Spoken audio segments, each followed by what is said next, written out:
मित्रांनो, लक्ष्मीच्या पावलांनी या मालिकेच्या आजच्या भागात आपण बघणार आहोत. आबा अद्वैतला म्हणत असतात, चल अद्वैत आता घरात चल, देवाच्या पाया पडून घे. तेवढ्यातच कला म्हणते, थांबा आजोबा, घरात जाण्याच्या आधी मला सगळ्यांशी महत्त्वपूर्ण बोलायचं आहे. तुम्ही जरी म्हणत असाल ना की झालं गेलं गंगेला मिळालं, तरी मला ते काय मान्य नाही आजोबा. जे झालं गेलं ते मी गंगेला नाही मिळू देऊ शकत. सगळे विचार करत असतात की कला अशी काय बोलते की हिला काय प्रॉब्लेम झाला. कला म्हणते, हे सगळं कोणी केलं, का केलं हे जाणून घेतल्याशिवाय, समजून घेतल्याशिवाय मी काय गप्प बसणार नाही आजोबा. मला काय त्या गोष्टीचा चैन पटणार नाही. चांदेकर निर्दोष असल्या कारणामुळे तो व्यवस्थित सुटलेला आहे, पण या सगळ्यांना मागे कोणाला काय फायदा होता हा मी शोधून काढणारच आहे. सगळ्यांना, घरातल्यांना कलाचं म्हणणं पटत असतं. राहुल आणि रोहिणीचे मात्र हाल बेहाल होऊन गेलेले असतात. रोहिणीला ही गोष्ट माहिती असते की कलाने एखादी गोष्ट हातात घेतली तर ती पूर्णच करते, आणि यात जर का रोहिणी किंवा राहुलचं नाव आलं तर घराच्या बाहेर काढतीलच. आता रोहिणी म्हणते, या कला, खरेच जर भूत पिसाळ ना राहुल, तर तुझं काही खरं नाही आणि तुझ्या सोबत माझंही खरं नाहीये. तुझ्या सोबत मलाही घरातून धक्के मारून आबा बाहेर काढतील. तेवढ्यातच आबा म्हणतात, हे बघ, तू जे करशील ते चांगलंच करशील, मला विश्वास आहे. आज तू तुझ्या नव्याला बेल मिळवून दिली आहेस. नको नको, काय काय ते केलं तू, आणि तू तुझ्या नव्याला शेवटी जामीन मिळवून दिलास. उद्या त्याला निर्दोष बाहेर काढल्याशिवाय तू गप्प बसणार नाहीस, हेही मला माहिती आहे. तू सगळे प्रयत्न करशील, जीवाचा रानमन करशील आणि तुझ्या नव्याला या संकटातून बाहेर काढशील, मला माहिती आहे. हे बघ, तू जेही करशील ना कला, त्याला आमचा पाठिंबा आहे. तुला आमची काही मदत लागली तर आम्ही आहोतच. मी आहे, सरोज आहे, श्रीकांत आहे, रजनी आहे, राहुल आहे ना, आम्ही सगळे. काय राहुल आहेत की नाही? तेवढ्यातच राहुलच काय लक्ष नसतं. राहुल म्हणतो, हा आबा मी. तेवढ्यात आबा म्हणतात, अरे म्हणजे मग आपण सगळे मिळून त्या माणसाला शोधून काढू ना की कोण आहे तो गद्दार माणूस जो आपल्याच घरात राहून, आपल्याच ऑफिसमध्ये राहून आणि आपल्याला फसवतोय तो, आणि त्याला पोलिसांच्या ताब्यात देऊन टाकू आपण. राहुल म्हणतो, हो आबा, हो नक्कीच का नाही देऊ ना आपण. तेवढ्यातच आबा म्हणतात, अद्वैत, देवाच्या पाया पडून ये चल, आणि सगळे घरात निघून जातात. कला तिथून निघून मात्र अनामिका सोहमचा हात पकडते, त्याला म्हणते, बघितलं सोहम, अद्व जाताला अटक झालेली होती. एका अख्खा दिवस तो तिकडे राहिलेला होता. कला वहिनीमुळे आणि फक्त सरोज काकीमुळे तो तिथून सुखरूप बाहेर सुटला. वहिनीने नको नको तिथून पुरावे जमा करून आणले, तो इथे सुखरूप घरी परतला आहे. हे एवढं सगळं झालं आणि तू यात कुठेच नाहीयस सोहम. तुझा साधा उल्लेखही नाहीये कुठे, कारण की तू कोणाला काही मदतच नाही केली, आणि मुख्य म्हणजे घरातल्यांना हे जाणवलं सुद्धा नाही की तू तिथे नव्हतासस. आता आबा म्हणाले, याचा शोध घेऊ. त्याने राहुल दादाच नाव घेतलं, पण तुझं नाही घेतलं. तुला दिसत नाहीये का हे सगळं? म्हणजे तू कुठेच नाहीये, तू त्यांच्या डोक्यात सुद्धा आला नाहीये. सोहम म्हणतो, अनामिका, अग तू अशी काय बोलतेस? अनामिका म्हणते, तुला तो शोपीस दिसतोय ना घरातला, कोप्यातला, हे समजा पडलं तर कोणीतरी म्हणेल की अरे अरे रे, शोपीस फुटलं, चांगलं शोपीस होतं ब्र यार. कोणीतरी म्हणेल की ठीक आहे, जाऊ दे, एक फुटलं तर फुटलं, आपण दुसरं आणूया. कोणीतरी म्हणेल ठीक फुटलं तर फुटलं, धुळखात पडलं होतं ना, एवढं काय त्याच्यात, जाऊ दे. मुद्दा हा आहे की ह्या घरात त्या शो पीस पेक्षाही कमी इज्जत आहे तुझी, तुझं कमी अस्तित्व आहे खूप या घरात. तुला काहीच वाटत नाहीये का रे राहुल याबद्दल? राहुलला अनामिका नको नको ते टोचमार करून बोलत असते. बिचारा राहुलला खूप वाईट वाटत असतं, आणि अनामिका तिथून तोंड पिळून निघून जाते. इकडे सोहम खूप विचार करत असतो, त्याला खूप वाईट वाटत असते की मी खरंच काहीच उपयोगाचा नाही का या घरात. त्याच्या मनात वाटेल ते नको नको विचार येत असतात. फ्रेश वगैरे होऊन तयार होण्यासाठी त्याच्या रूममध्ये आलेला असतो. तेवढ्यातच त्याला आठवतं, रोज कस नित्यनियमितपणे त्याला पाणी आणून द्यायची, सगळं काम आवरायची, घरातलं सगळं आवरायची त्याच्यासाठी. कॉफी घेऊन आलेली असते. नादत म्हणतो की मी सांगितलं होतं तेवढ्यात. कला त्याची नकल करत म्हणते मी सांगितलं होतं मला कॉफी हवी आहे का नाही दिली. त्याला सगळ्या एक एक गोष्टी आठवत असतात की कला त्याला इम्प्रेस करण्यासाठी आधी तिने बोर्ड बनवलेला होता. अद्वैतच्या कोणत्या गोष्टींचा तिला प्रॉब्लेम आहे त्या सगळ्या गोष्टी तिने लिहिलेल्या होतात. असं सगळं अद्वैतला आठवत असतं की कलाने सगळ्या प्रकारचे प्रयत्न केले. तेवढ्यातच तिकडून कला येते, कपभर कॉफी घेऊन येते आणि अद्वैतला म्हणते, चांदेकर हे घे कॉफी घे. दमला अशील ना तू, कॉफी पी, गरम आहे तोवर पिऊन घे. तुला गार कॉफी आवडत नाही ना. तेवढ्यातच तिथे दुसरी कलाही येते आणि त्याला पाण्याचा ग्लास घेऊन येते. प्यायच्या आधी आहे ना तू, पाणी पी, दमून आलास परत बाहेर, ऊन किती आहे, घे पाणी पी. सॉरी दुसरी कला आहे ते ती म्हणते हे घे, ही फाईल शोधत होता ना तू, मी कुठेही नव्हती टाकली, तूच ठेवली होतीस, घे ही फाईल इकडे. म्हणते चांदेकर अरे अरे बस बस, काय चाललंय तुझं, उठ ना लवकर, आवर, ऑफिसला जायचं का नाही आपल्याला, किती काम आहे. कला म्हणते बघतोस काय माझ्याकडे, पटकन कॉफी पिऊन टाक, उठ उठ, चल चल आवर, काय कपडे काढून ठेवायचे तू मला सांग, चल आवर पटकन, जा आंघोळीला, आवर आवर आंघोळीला जा. त्याला इथे कलाची खास होत असतात. आजपर्यंत त्याला एकच कला दिसत होती, मात्र आजपासून त्याला 3-4 कला दिसायला लागत असतात. अद्वैत म्हणतो खरे थांब, पण तेवढ्यात सगळ्या कला तिथून गायब होऊन जातात. त्याला तिची खूप आठवण येत असते की कला कशी अशी कोर्टात म्हणालेली असते की थांबा जज साहेब, मला एक शेवटचा पुरावा सादर करायचा आहे अद्वैतसाठी, आणि तिने तो पुरावा सादर केलेला असतो. हे सगळं कोणी केलं, काय केलं हे जाणून घेतल्याशिवाय, समजून घेतल्याशिवाय मी काय गप्पा बसणार नाहीये. अद्वैत म्हणतो खरेने जीवाच राणवन करून कुठून कुठून काय काय शोधून आणलेलं आहे. मला प्रॉमिस केल्याप्रमाणे मला जामीन मिळून दिला आज. तिने इकडे कलाही आउटहाऊस मध्ये विचार करत असते की मी चांदेकरला जामीन मिळून दिलाय खरा, पण मग जी चूक माझ्याकडून झालेली आहे ती विसरण शक्य नाही आहे. माझ्यामुळेच आज तो या सगळ्यांमध्ये फसलेला आहे. त्या चरित्र स्वच्छ आहे म्हणून तो बाहेर येऊ शकला आहे, नाहीतर मग काय झालं असतं. पण मग माझ्या वेंदळ्यापणामुळे तो या दळदळीत फसला, तो या दळदळीत अडकला. अद्वैत म्हणतो आता जास्त उशीर करून चालणार नाही. इकडे कला म्हणत असते मनात काय आहे ते मला व्यक्त करायलाच हवं, माझ्या मनातल आता अद्वैतला सांगायलाच हवं. अद्वैत म्हणतो मला थँक्यू म्हणायलाच हवं. कला म्हणते सॉरी म्हणून माझ्याच मनावरच ओझ किंचित कमी होईल, पण मग कधी बोलू सॉरी.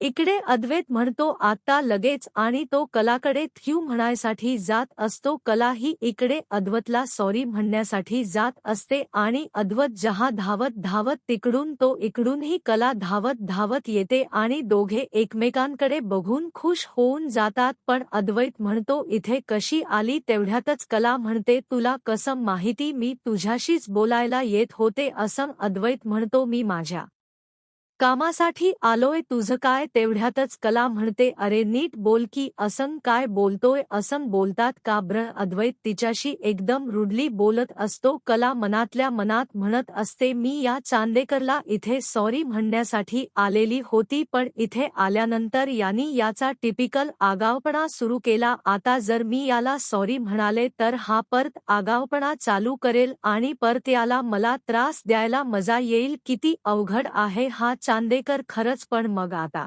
काही करू शकत नाही मी, यात जाऊ दे, हा काही सुधरू शकत नाही याच, असं नेहमीच झालेलं आहे. मी काय सॉरी बिरी म्हणणार नाही. अद्वैतही तिच्याकडे बघत असतो की ही काही बोलत का नाहीये. कलाही काही बोलत नसते. कला अद्वैतचा प्रचंड संताप होत असतो. दोघेही इकडे तिकडे चक्कर मारत असतात. दोघांनाही एकमेकांशी बोलायचं असतं पण दोघेही काही बोलत नसतात. कला त्याच्याकडे फिरून म्हणते की त्याच्याशी बोलायचं, पण ती त्याच्याकडे बघून एकदम शांत बसून येते, काहीच बोलत नसते, कारण की अद्वैत काही रिस्पॉन्स करत नसतो. अद्वैत मनातल्या मनात म्हणतो हिला एक साधा क्यू अस म्हणायला पाहिजे होतं, पण ची नाटक काही कमी नाहीये. आता क्यू म्हटलं तर नाक आणखी लांब, ती डोळे आधीच मोठे तिचे कळा म्हणते काय काय चालेल आहे अद्वत. म्हणतो कुठे काय कला म्हणते मग झालं का तुझं काम करायला आला होत असते आदत म्हणतो हो करतोच आहे मी काम तू सांगून टाक तुला जे सांगायचं आहे ते काय बोलायच तुला बोल कला मनातल्या मनात म्हणते याला समजलंय का काय मी याला सॉरी म्हणायला आलेली होती असं म्हणजे हा आता अजून भाव खाणार हे जाऊ दे मी पण काय याला सॉरी बोलणार नाही आणि मी तर अजिबात तुला भाव देऊन काही देणार नाही काहीही कर तू अद्वैत मनातल्या मनात म्हणत असतो नक्की आयडिया आलेली आहे माझं इकडे येणं म्हणजे मी याला थक्यू म्हणायला आलेलो आहे. लगेच हिला वास लागतो हिला लगेच कळून जातो. आता इतक्या सहजासहजी मीला सॉरी म्हणणारच नाही जा खरे जा कर काय करायच कर मी तुला सॉरी म्हणणारच कला म्हणते करेलच मी मला जे होन ते तू आधी कशाला बाहेर आला आहेस मी हे समजल्याशिवाय मी तुला सॉरी म्हणणार नाही जोपर्यंत तू मला म्हणणार नाहीस का खरे की चांदेकर थक्यू तरी म्हण रे तोपर्यंत मी तुला थक्यू म्हणणारच नाही जाय तुला काय करायच कर तेवढ्यात कला म्हणते बघ आता मी पण कशी आडते ते.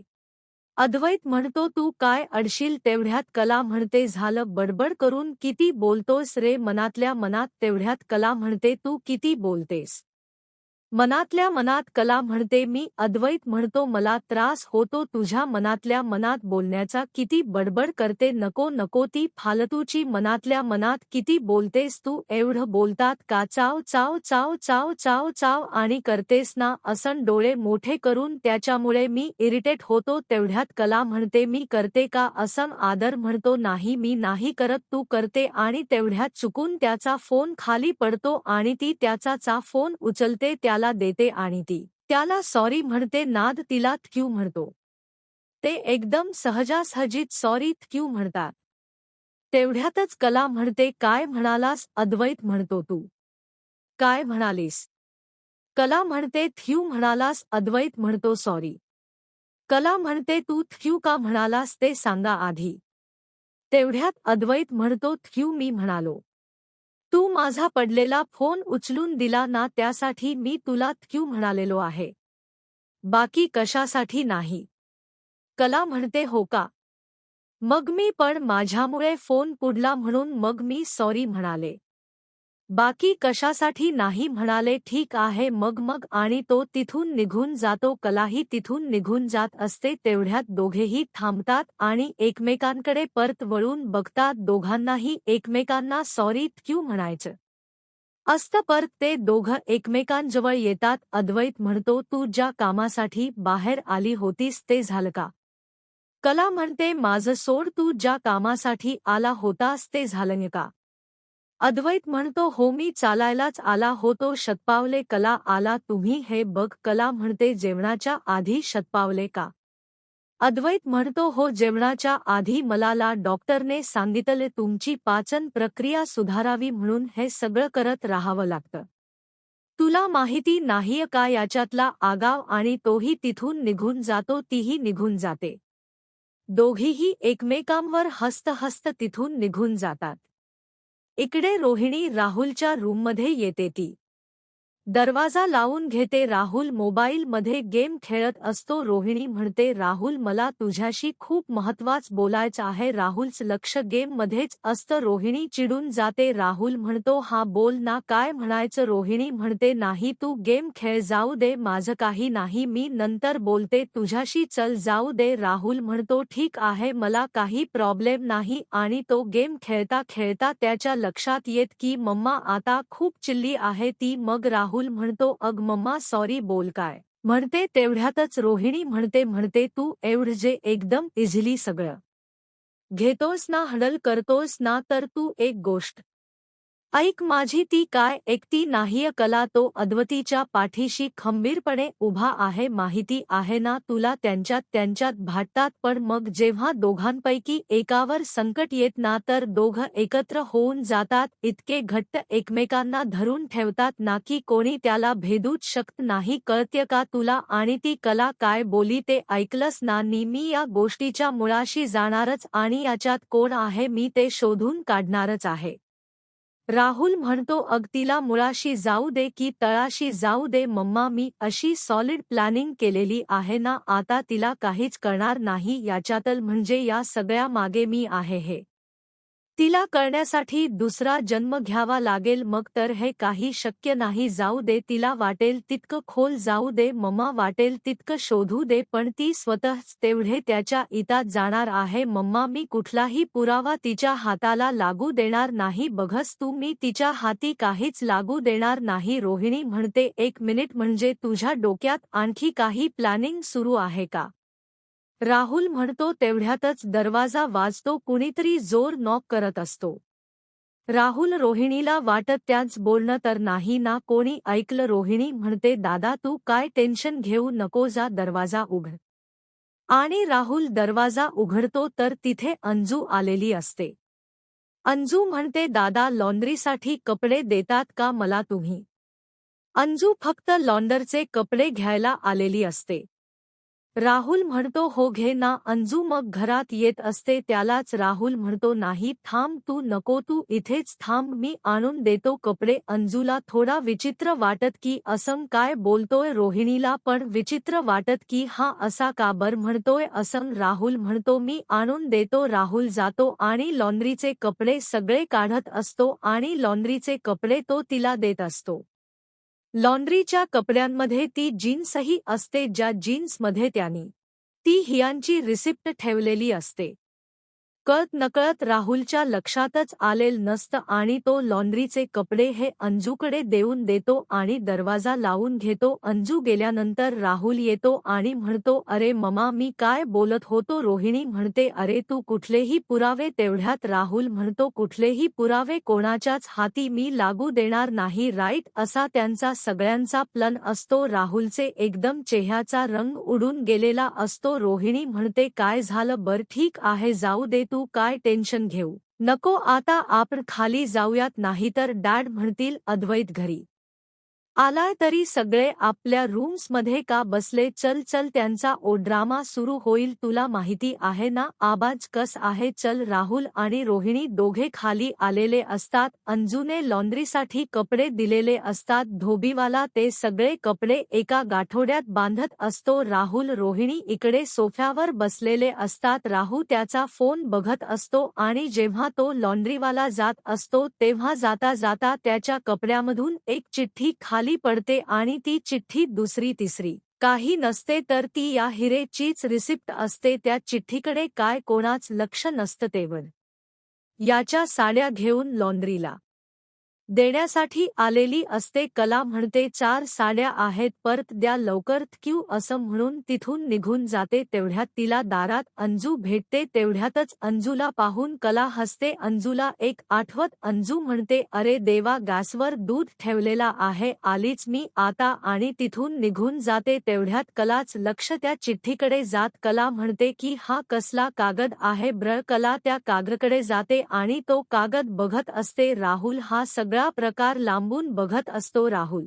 बघतो की ही कला अशी काय येते असं आणि मग राहुलच लक्ष त्या चिठ्ठीकडे जातं राहुलच्याचे याचा रंग सोडून जातो मग राहुल त्याची जीन्सचा किसा चेक करतो आणि बघतो ही तर हिरनची रिस्ट आहे हे तर त्या बाणकरने दिलेली चिठ्ठी आहे ज्याच्यावर त्यांनी सही केलेली होती आणि त्यांनी आम्हाला हे या चिठ्ठीवर लिहून सांगितलं होतं की तो आम्हाला दोघा देणार नाही असं आणि कला ती चिठ्ठी उचलून घेते कला ती चिठ्ठी उघडून बघेलच तेवढ्यात तिथे राहुल धावत पळत येतो कला ती चिठ्ठी उघडते आणि राहुल तिच्या घेण्यासाठी येतो तेवढ्यात कला तो हात बाजूला करते आणि ती म्हणते की हा एवढा धावात पळात कशासाठी आलेला आहे तिला ती चिठ्ठी बघायची असते आणि ती चिठ्ठी कला वाचत असते राहुल कलाच्या हातातून ती चिठ्ठी हिसकून घेतो कला म्हणते राहुल खेचून काय घेतोय तुझी का ती चिठ्ठी राहुल म्हणतो हो माझीच चिठ्ठी आहे ना ही कलाने त्या चिठ्ठीमध्ये काय वाचलेल नसतं राहुल ती चिठ्ठी उघडून बघतो तेवढ्यातच कला म्हणते मेकअपच्या सामानाची यादी आहे ती दुसरं काही नाही तुझी आहे का ती राल म्हणतो अगं नाही म्हणजे माझी नाहीये नैना आहे ना नैनाची चिठ्ठी आहे तिने मला हे सगळं सामान लिहून